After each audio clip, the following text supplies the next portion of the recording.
Stu Boy Blue recently had a whole grieving process, and he had a whole breakdown while he was on No Jumper when Adam 22 asked him, what did Nipsey Hussle mean to him? Like, what did Nip mean to him? Well, I'm gonna roll this clip and I'm gonna break this down from a licensed therapist perspective, but I want you guys to see the whole clip first, and then we're gonna go and break this down because I feel like this is important to realize. I think a lot of times when people saw the video initially, it was just, people just saying like, oh, he's crying or he misses Nip, but there's a whole process behind it psychologically. I want to break this down. We're gonna roll the clip, then we're gonna break this down. Let's go. God, bro. What did Nip represent to you? That was nigga, that was my big homie. What you mean? On crib. But why do you think it hit you so hard? My big homie on 6-0. That was my big homie, bro. Like, yeah, that's Nip. Dead homies, and he rich and he's still here. Like, what the what the on crib? Who the on 6-0? Who the could do some shit like that, nigga? Dead homies on 6-0. That's my big homie on crib. Black Sam raised me, nigga. On 6-0, nigga. That's family, nigga. That's my big homie, bro. I swear to God.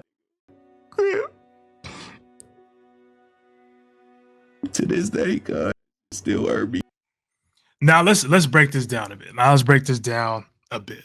Now, first and foremost, if you were in LA during the time Nipsey Hussle passed away, you guys know, everybody know.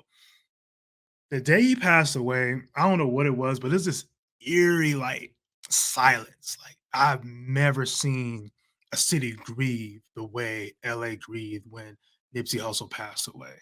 But when I first saw this clip, my heart went out to Stu Boy Blue because it still hurts. I mean, he knew him personally. A lot of us, like me personally, me myself, I didn't know him personally. I got the opportunity to meet him, but I didn't know him personally. But a lot of folks that knew him personally, intimately, his brother, Lauren London, his kids, the whole set, everybody in the neighborhood. This hurt bad. And many times when we talk about grieving and when I talk to a lot of my clients about grieving, there's specific things that come up. And for me, I've never seen somebody grieve in such a short amount of time the way he did. Like there's so many range of emotions that I want to break down. But what I want to use is the stages of grief. So I'm gonna pull up the stages of grief for y'all, and we're gonna break this down. And then after we break this down, I want to give you guys another opportunity just to really see and look where you guys feel like his emotions range from the stages of grief.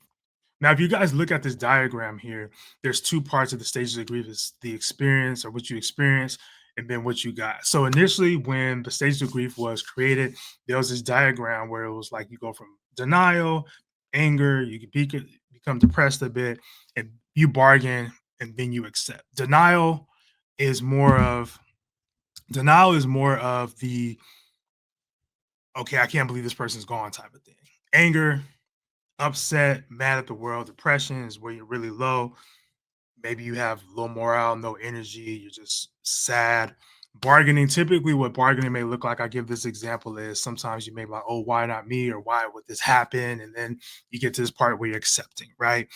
Now, the issue with when it was first created is that healing is not linear, meaning it doesn't go from denial, anger, depression, bargaining, and then accepting.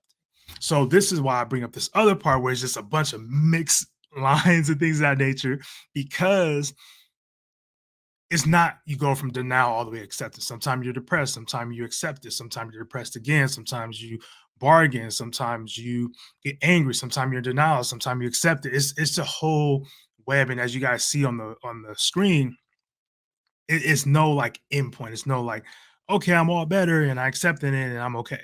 When you're grieving, it's a process. And if you guys ever lost anybody or lost someone, you guys know that your life is never going to be the same. So when it came to Stu Boy Blue, I saw him go through this grieving process in such a short amount of time. And when I saw him go through these things, it was like he was when Adam 22 first asked him, he was like, "Hey, what did Nip mean to you?" Right?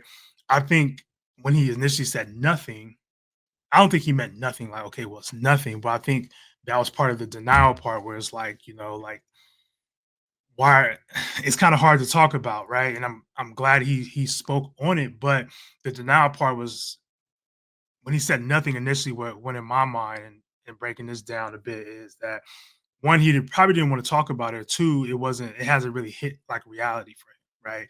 And then the other phase of this, when I seen him trying to bargain, meaning like he's asking like, who would do something like this, like who would try to kill somebody such as Nip. And I think that was a big thing, even just for a lot of folks that are fans of Nipsey or knew Nipsey, or was it within that community or just in LA at the time. The biggest question was like, why?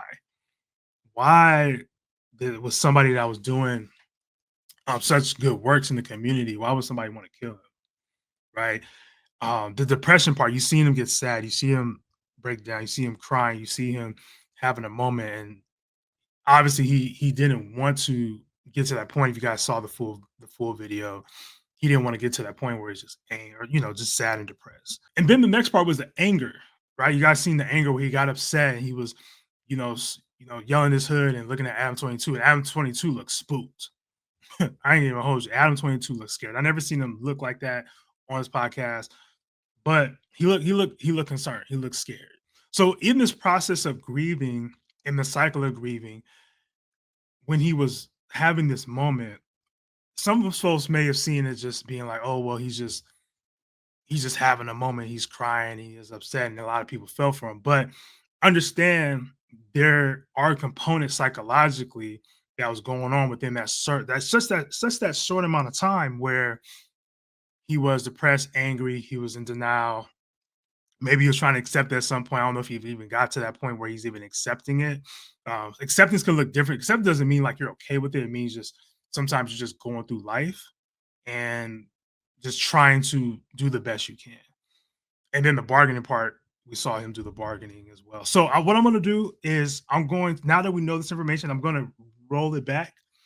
And I want you guys to see and pick up whether or not you guys can really bring into context now of the stages of grief. What did Nip represent to you? That was Nigga, that was my big homie. What you mean? I'm crib. But why do you think it hit you so hard?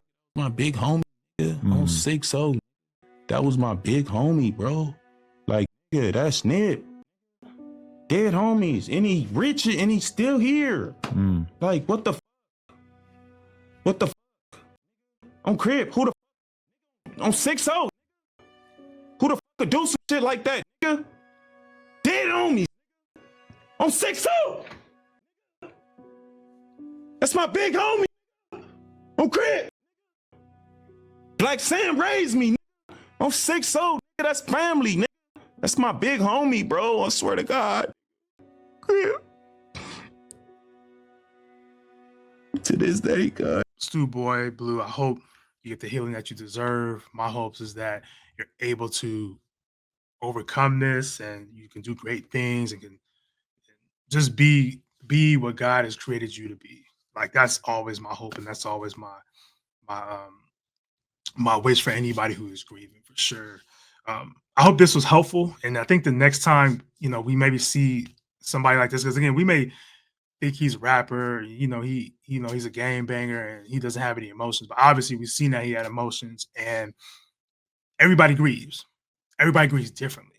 That's the big part too. Is everybody grieves differently. Maybe some people may accept it more than others. Some people may be okay with it or whatever it may be. But when it comes down to grieving, we have to recognize that even all of us that may be seen as rejected by society or not really accepted or gangbanger or come from the communities that we come from, we all have emotions still too.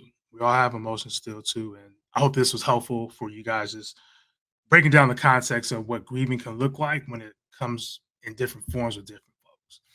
You guys make sure you like, share, subscribe, check out these other videos here around faith, mental health, and relationship. And until next time, you guys take care of yourselves and take care of each other.